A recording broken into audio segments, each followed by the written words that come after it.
এর আগের দিনের ব্লগে তো তোমরা দেখলেই বৌদি আর তোজো এসছে, তো সেই জন্য ভাবলাম সবাই মিলে বিকেলবেলাতে আজকে যাব একটু ঘুরতে। এখন কোথায় ঘুরতে যাব, আমি তো তেমন কোনো জায়গা চিনি না, শপিং মল ছাড়া এখানটাতে আর কোথাও যাওয়ার জায়গা নেই, তো অনেকটা দূর হয়ে যাবে সিটি সেন্টার আমাদের বাড়ি থেকে। সেই জন্য আমরা ভেবেছি সূর্য সেন পার্কে যাব, ওটা কাছে আছে।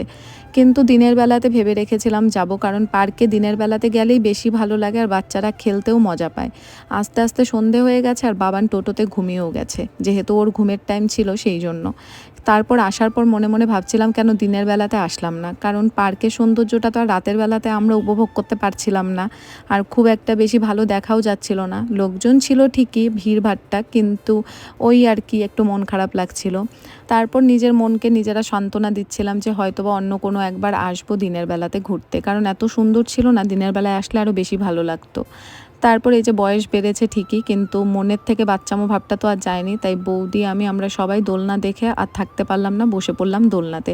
সত্যি কথা বলতে গেলে এই দোলনাগুলো বড়দের জন্যই বানানো, ছোটদেরগুলো আলাদা।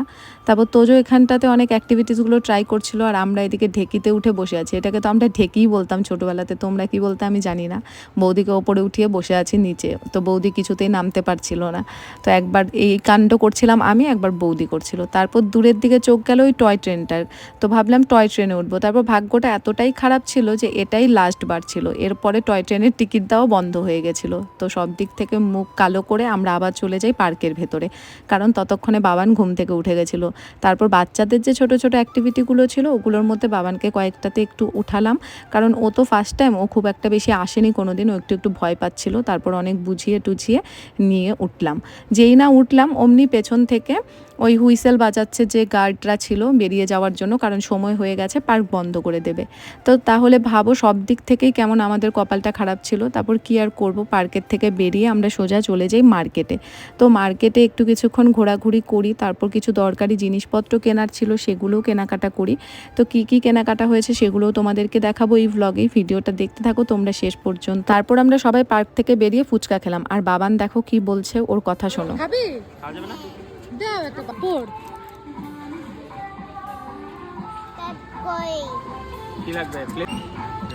আমার ছেলে আবার যেমন তেমন করে খায় না, ওর প্লেট লাগবে।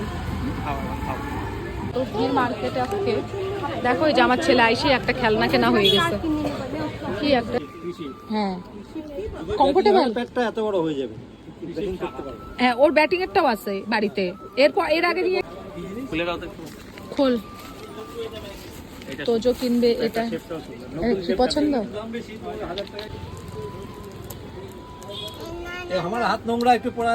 আসলে আমি প্রথমবার যখন এই মার্কেটে এসেছিলাম এটাকে মেলা ভেবেছিলাম, একদম মেলার মতনই দোকানপাটগুলো ফুটপাতে বসে আছে, দোকানদারগুলো খেলনা নিয়ে ঘুরে বেড়াচ্ছে।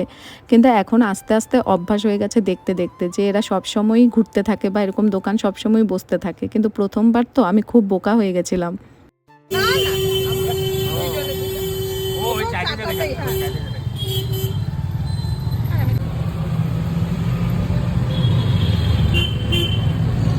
শুধু তোজোরটাই, তোজো একটু খাইতে পারলো, ওটাও চাইছিল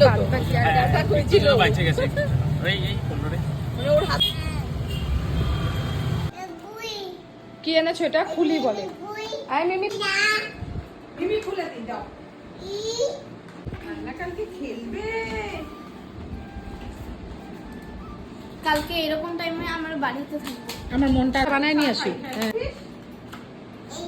কি কি কালারের আছে? মোমো, এখন আমরা মোমো খাবো। চলো বউ খাচ্ছেন চা। ভালো হয়েছে চাটা? কেমন বানালে? এটা সরাও, প্লাস্টিকের টুকরা সরাও। দেখা যায়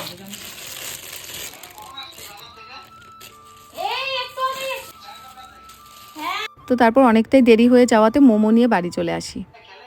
হ্যাঁ খেলে, কিন্তু মারে দুবার কামড় মেরেছে পায়ে, বুঝলা? আসলে ভাই ছিল ভিডিও কলিংয়ে, তো সব বাবানের দুষ্টুমিগুলোর কথা বলছে। তো আজকের ব্লগটা এই পর্যন্তই রাখছি, দেখা হবে তোমাদের সঙ্গে নেক্সট একটা ব্লগে। টাটা, সবাই ভালো।